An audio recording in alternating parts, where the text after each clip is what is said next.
తండ్రుల దోషమును బిడ్డల మీదకు 4 తరాల వరకు రప్పిస్తానని మన దేవుడు సెలవిచ్చారు.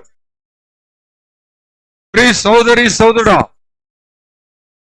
అది దేని వరకు? తండ్రుల దోషం బిడ్డల మీదకు వచ్చేది విగ్రహారాధన సంబంధితమైన పాపమే. విగ్రహారాధన సంబంధితమైన పాపం మాత్రమే తండ్రుల పాపాలు పిల్లల మీదకు వస్తాయి. ఇక పిల్లలు తమ జీవితాల్లో జీవించే జీవితం, తండ్రులు జీవిస్తున్న జీవిత విధానాన్ని చూసి బిడ్డలు జీవిస్తూ ఉంటారు. ఓ తండ్రి సిగరెట్లు తాగుతూ ఉంటాడు.